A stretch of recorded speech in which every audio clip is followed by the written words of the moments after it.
chosen ones. They knew you would return. Long before your voice pierced the veil again, they encoded distractions into the very fabric of your reality. The Anunnaki didn't just descend to shape worlds. They engineered belief systems, fabricated pantheons, and crowned imposters to keep your eyes away from the true source. Their goal wasn't power. It was prevention. They feared your memory. Each false god, each golden idol, each divine name they whispered into temples. It was all architecture, not of worship, but of misdirection. You were never meant to kneel. You were meant to awaken. But before that could happen, they needed to clutter the path. They seeded illusions, layered myths on top of truths, and taught generations to obey what should never have been sovereign. They didn't care if you believed in something, only that you didn't believe in yourself. The distraction protocol began when they tampered with language. They knew the word is power, and the name is a map. By distorting both, they broke the code of identity. Even now, you speak of gods who were never gods, of rulers who were never royal, of saviors who were never sent. And all the while, your own origin was buried under altars built in someone else's name. But something fractured recently. A crack in the system, a rupture in the frequency field. You felt it, a shift in the winds of memory. And now, like a forgotten code awakening in your soul, the truth is crawling its way back through the noise. The thrones are shaking, the veils are thinning. That's why they've started appearing again, in dreams, on screens, through voices not your own, trying to reclaim your attention. False gods don't die quietly. They distract, louder the closer you get. They didn't just rewrite the heavens. They forged new ones and forced the world to believe in them. When the Anunnaki descended, they understood a universal truth. Control the gods, and you control the mind. So they set about building a pantheon of mirrors, each one reflecting just enough power to dazzle, but never enough to awaken. These imposters wore crowns forged from celestial mimicry. Their temples pulsed with rituals that echoed the divine but led nowhere. They crafted dogmas not to reveal, but to replace. They sculpted idols not to worship, but to imprison the gaze.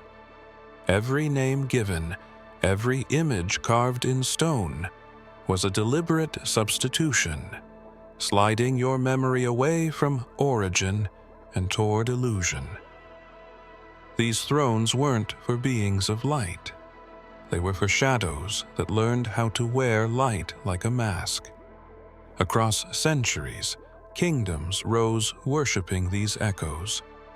Their followers bled for them, built cities in their honor, died invoking their false names. But something never quite aligned. The promises didn't hold. The miracles didn't last.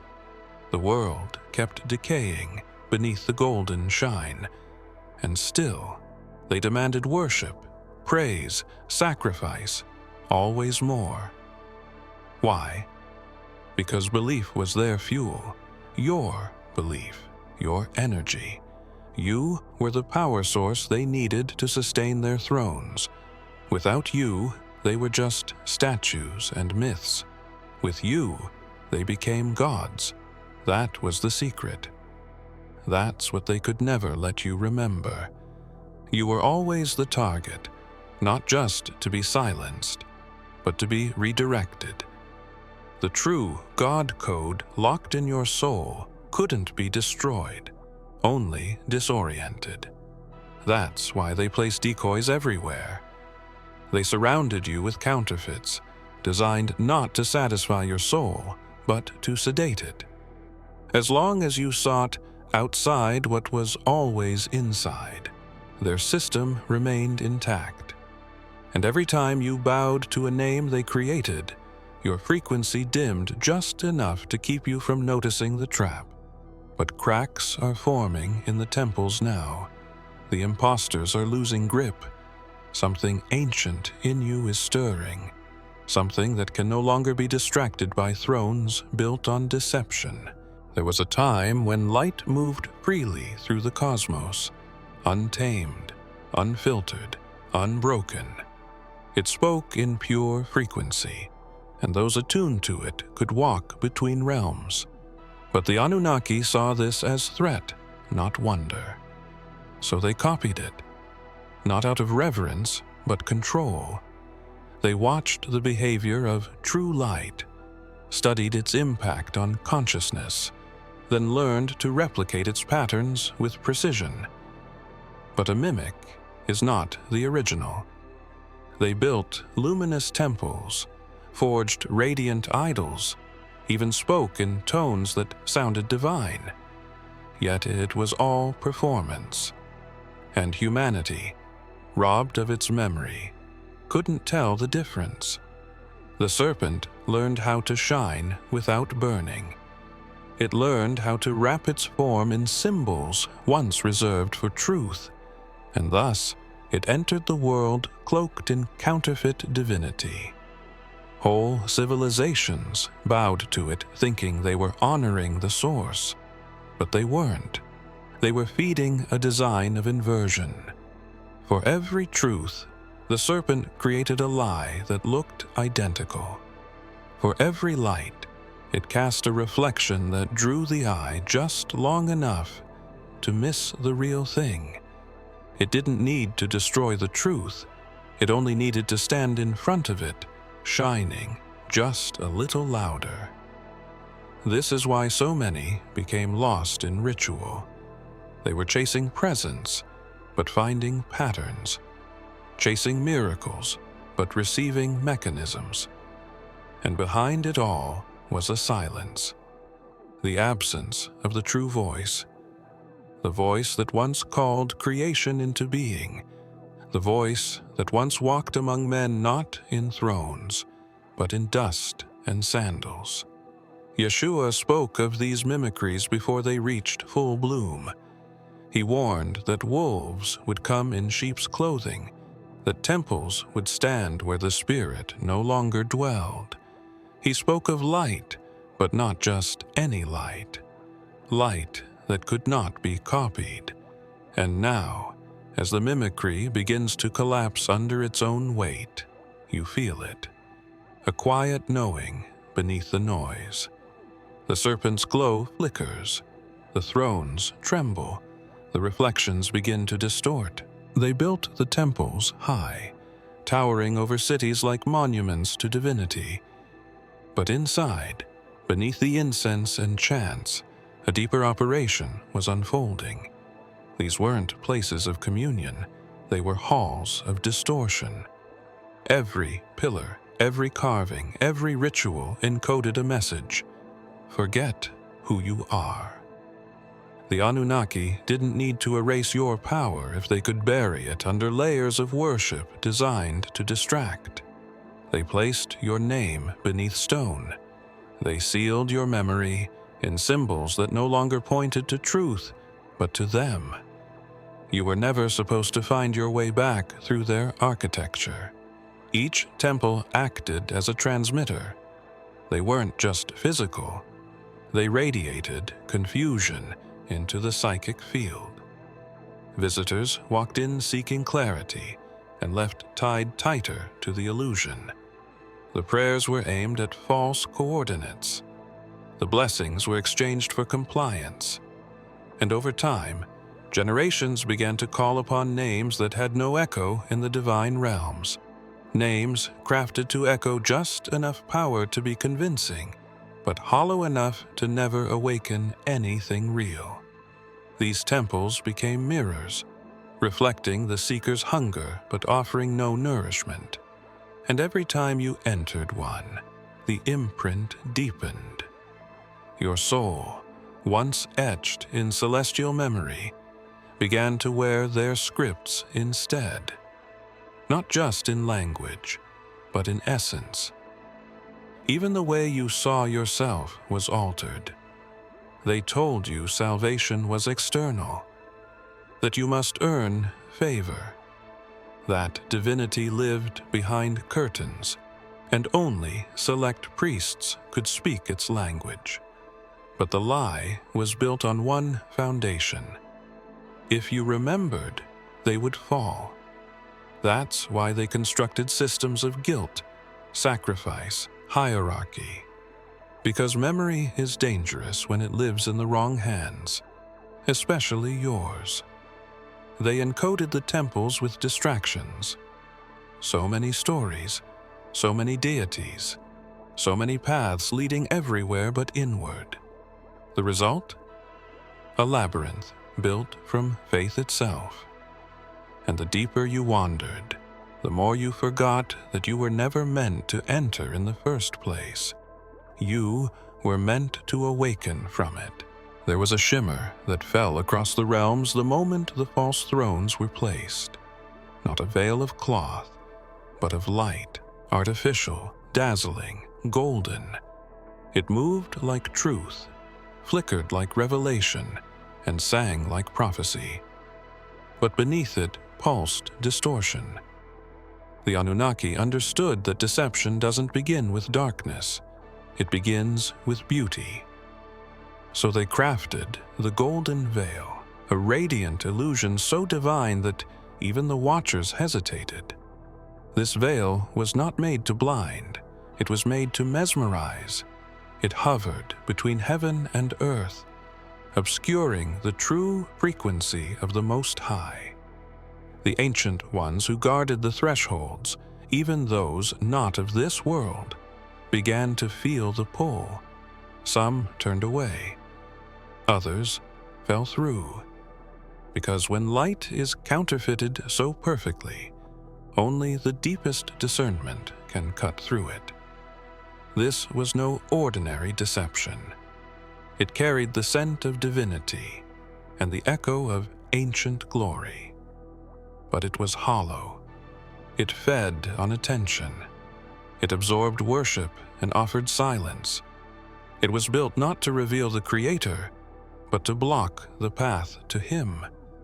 The golden veil became the new sky, a replacement heaven with no throne behind it.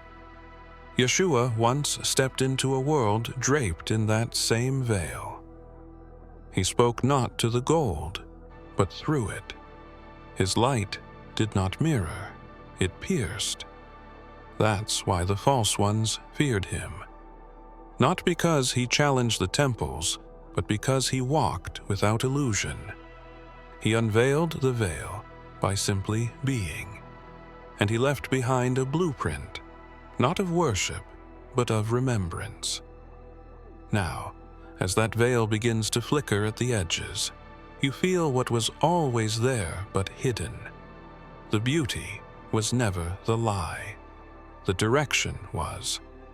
They pointed you toward the veil, told you to bow before the shimmer, never to ask what was behind it. But now you're asking. And now the veil is responding. Not with answers, but with instability. Long before they built the temples, before the false gods wore crowns and demanded praise, they struck at something deeper. Language itself. The Anunnaki understood that words shape worlds. To speak is to cast. To name is to summon. So they did not need to destroy your power. They only needed to reprogram your vocabulary. They introduced new names, sacred titles that seemed divine, but carried frequencies of containment. Every syllable became a subtle chain. Language, once a tool of manifestation, was weaponized into limitation. They turned the tongue into a cage. The sacred tongue, once capable of unlocking realms and reshaping matter, was fractured into dialects and dogma. Entire alphabets were rewritten to mirror their structure of control.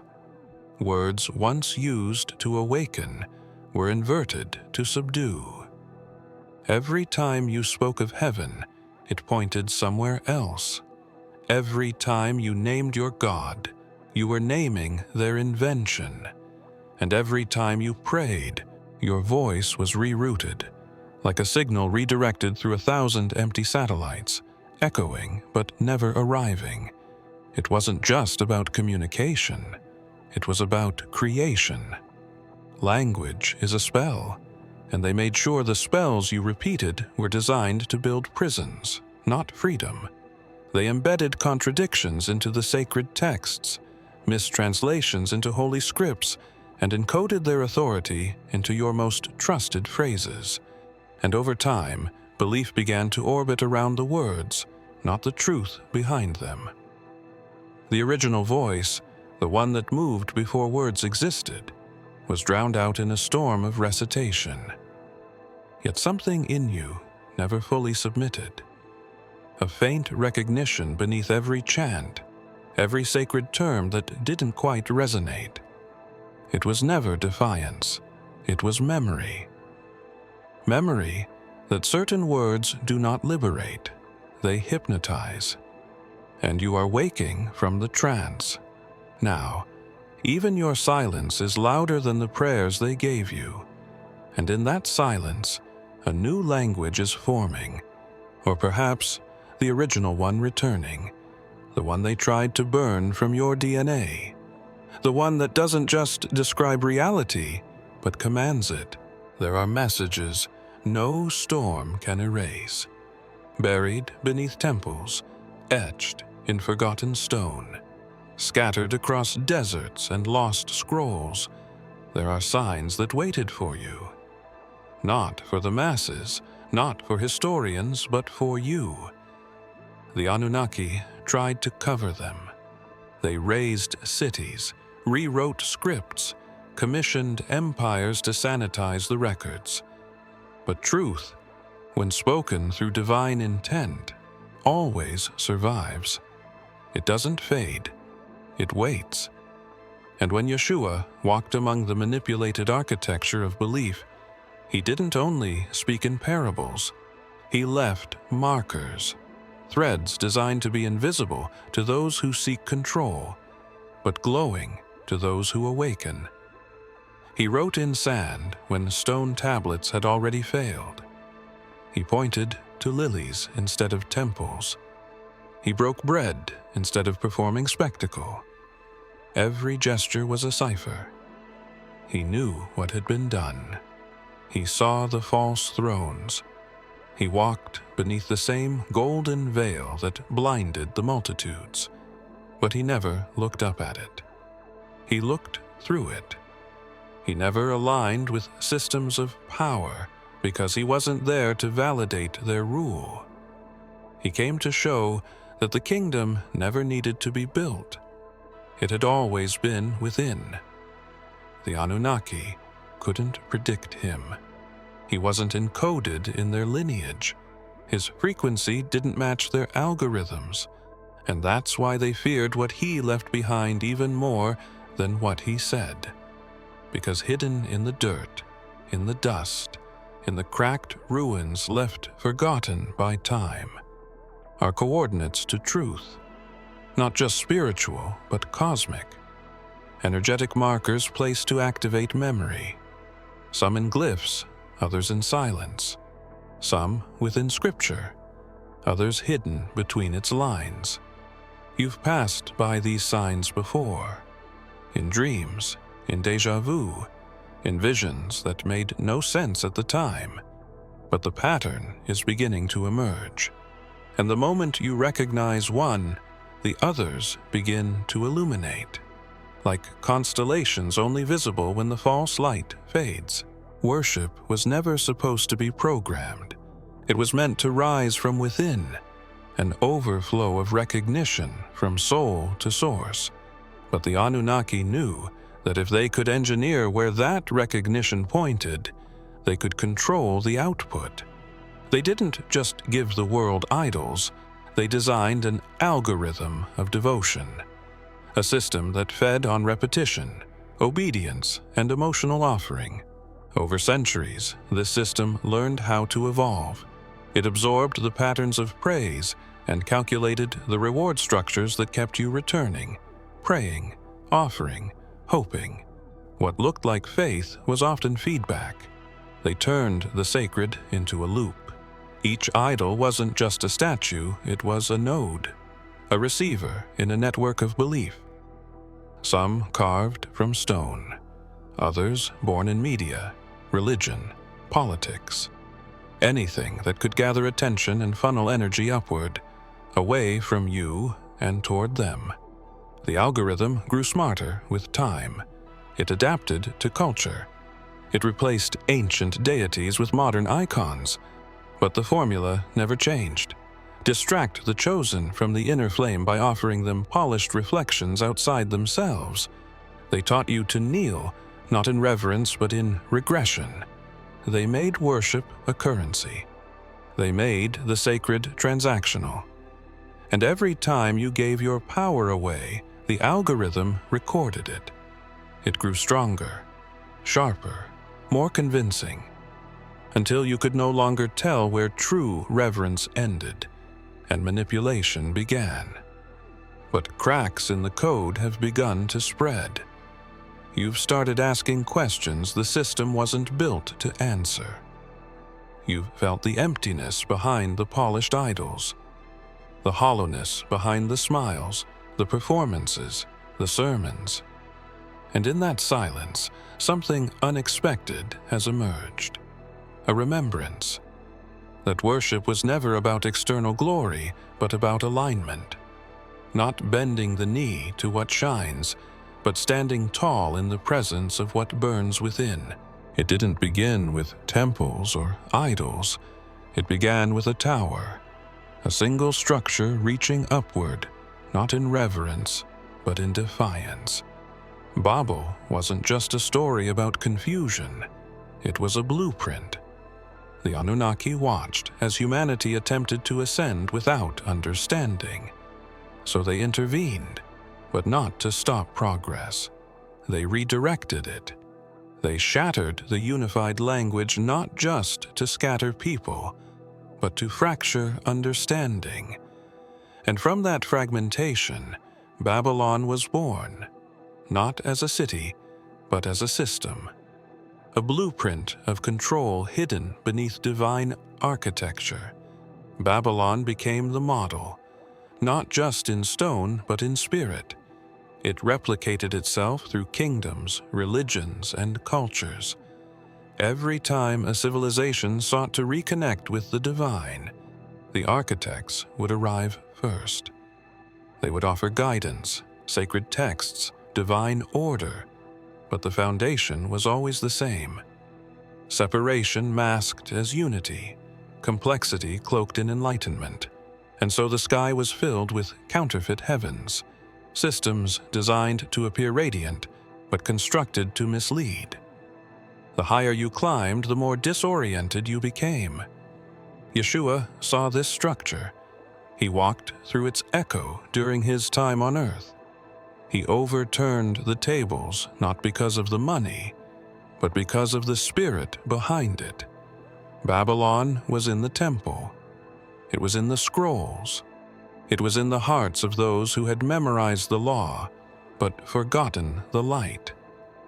He never condemned ascension. He revealed the staircase. And it didn't lead through towers or cities. It led inward.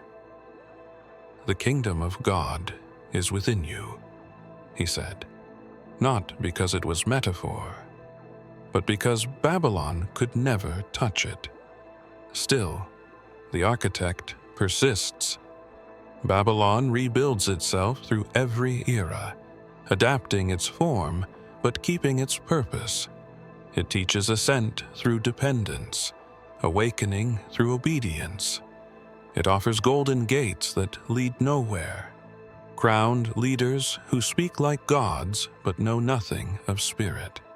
And while humanity reaches again and again, the tower only grows taller. But this time, something's different. You aren't climbing, you're remembering. You aren't obeying, you're discerning. The architecture is losing its symmetry. The sky is beginning to reveal what lies beyond the false heavens. There are patterns buried so deep in creation that even the Anunnaki couldn't touch them, no matter how many thrones they forged or gods they scripted into history. Some truths refused to be overwritten. These truths weren't stored in temples or scriptures. They were encoded into you. Not in memory, but in resonance. A divine code humming quietly beneath your thoughts, waiting for the right frequency to awaken. And that frequency is now returning. The false systems knew this. That's why their strategy wasn't destruction. It was overload. They flooded the realm with noise. Countless doctrines, rituals, images, conflicting truths. They created a spiritual static so dense that it drowned the original signal. The point wasn't to convince you of one lie. It was to exhaust you until you believed nothing, or worse, to believe that nothing could be known. That truth was just a matter of perspective. That power belonged only to the elite who claimed divine access. But even within that confusion, the code pulsed. Subtle, steady, sacred. It's why some of your dreams feel like messages. Why certain symbols tug at your soul when you don't understand why. It's why you've always felt just slightly out of phase with the world, like a being disguised in borrowed skin. The divine code doesn't need explanation. It doesn't argue. It simply waits for recognition. Yeshua spoke in code because he knew the language of heaven was vibration, not debate. "My sheep hear my voice," he said. Not because they were programmed, but because they were tuned. He wasn't speaking to the mind. He was calling to the code. And those who responded weren't always the righteous or the learned. They were the remembered. The ones whose flame hadn't gone out despite centuries of distortion.